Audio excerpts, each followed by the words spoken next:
Do you have hidden gems, little pennies in albums like this or folders like this? I mean, I'm going to talk about that in this video because there's some potential, and I'm going to show you some values and different things.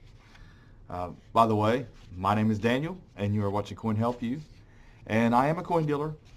I show off the dealer side of things, and I wanted to share something with you.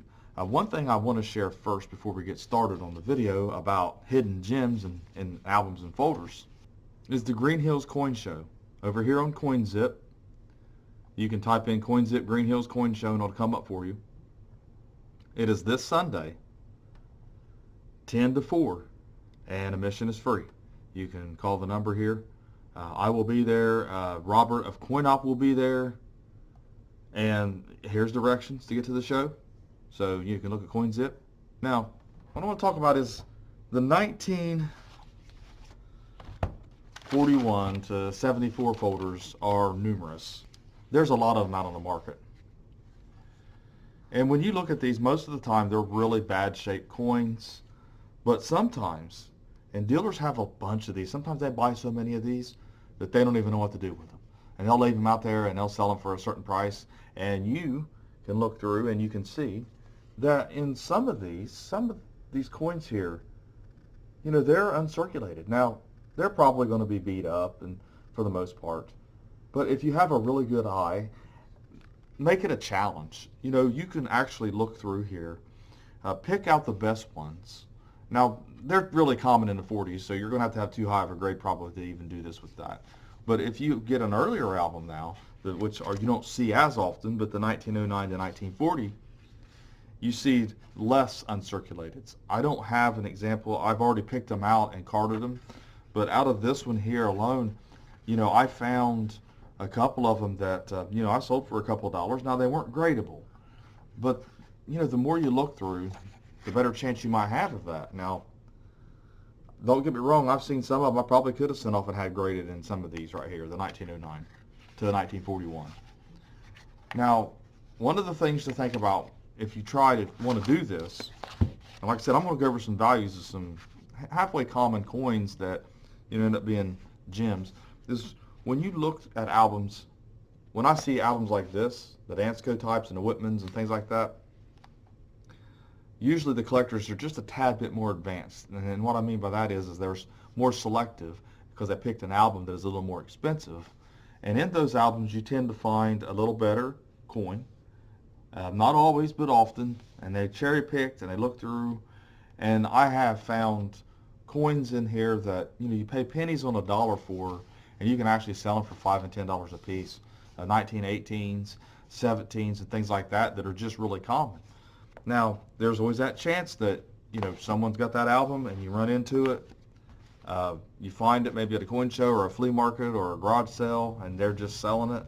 They might sell it to you for 10, 20 bucks. Maybe that's a little high in my opinion, but if it has some decent coins in it, you might not want to pass it up. I've got an example here that I want to show you, and here's a 1917, a 1920, a 1919, 16, and that's what I'm talking about here in this dance club. So I'm really cherry picked through here, and I'm going to see if I can show you some of these. But they actually have,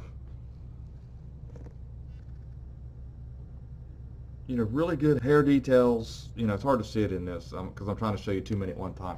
Coins like that are not uncirculated, are not worth grading, but, you know, they're decent. They're nice coins. So what I want to show you here is some examples of some coins that is possible to find if you are very diligent and you look. And like I said, there's always this risk whenever you are looking at coins to send off for grading, because it's very difficult to get some of these grades. I want to say that first and foremost. So what my challenge is to you is to print off an annex submission form, pick out 10 coins, 15 coins that, you know, you feel like are really nice, and send them to Annex, or go to a coin show where Annex is going to be set up. You can actually call them and you can ask them where they're going to be, and if they're in your area. Obviously, you can go to CoinZip and find a local coin show. Not only that, you can actually take your coins to a dealer and say, look, I'd like to send these to Annex. You know, can you help me, or can you give me some advice? So what we're going to do, we're going to look at some sold auctions. These are the most recent sold auctions on Lincoln Cents. We all know the 1909 VDB in Mint State 65 red, $126. You know, that's not really a difficult coin to find in red, but you're going to have to get that 65 grade. That's not always easy to attain. We're going to take a closer look at this coin. And, you know, like I said, we're looking at 2D images, and you might say, man, my coin looks better than that. Even if it does, there's no guarantee it's going to get 65, but, you know, why not try Annex? If you go to Annex, there's a possibility it can cross over. I've crossed over coins to Annex, you know. So you got a 1909 SVDB, very fine 35. We all know that's worth something. The 1909S without the VDB is also worth something. A 10S is a common semi-key, but yet in this grade it's not. But the odds of finding that in an album is probably not going to happen. I mean, $504, it's almost as worth as much as the 1909S when you start getting in those grades. What you want to look for is a more common. Like here's an example. We're going to open this one up here. You're looking at a 17S, Mint State 65 brown. There's potential of finding something like that in one of these Dansko albums that someone cherry-picked and pulled out a change, because the 17S was never really thought of as much. But you know, if you can get the 65 in it, that's, I should say, 65 plus. You know, that's one of them things, you know, who knows. Well, we'll go scroll on down and look at some other images of 65s. Maybe we'll find another 65 that's comparable. Here's another 17S. Now this one here, it has some collar. It actually graded out at red-brown. We'll take a look at that one. And when you look at this one here, it's got a little collar to it. There's some potential to find a 64 in one of these sets. So, you know, you don't want to overlook the sets. You want to look through.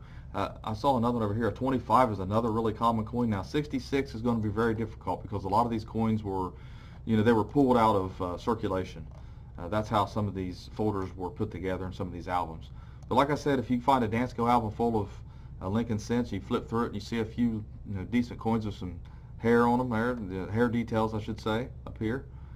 You're looking for the high points in the hair, that no weakness, a little bit on the shoulder. There's different areas of the high points that you want to look for that can have wear. When you look on the reverse, obviously there can be wear on some of the wheat stock areas and things like that.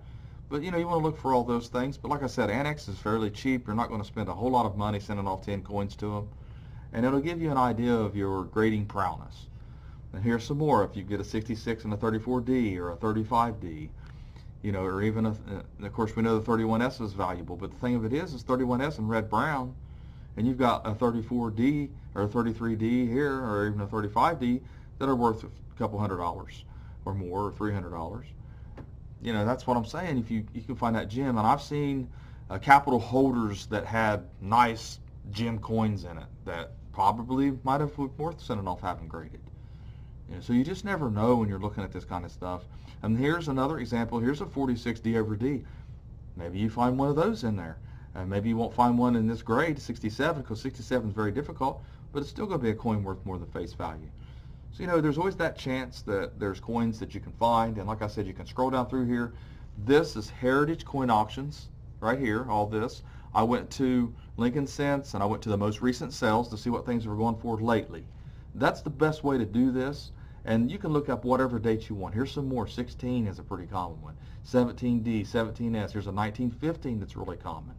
You know, if you can get it in a decent grade, then you've got a coin that's worth a little bit. It's worth looking for.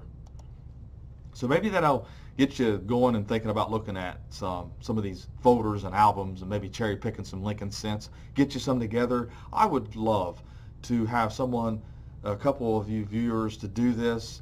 Send off the Annex and then send me back your results, maybe some images. I'll even do a video on your results. I mean, this is what makes the hobby fun. And you're not putting yourself out too much, and you're also learning, but you're not putting too much into the grading fees and things like that, and you're not taking a huge risk, but just having some fun with it. So thanks for watching my latest video. Please like, share, and comment, and have a great day.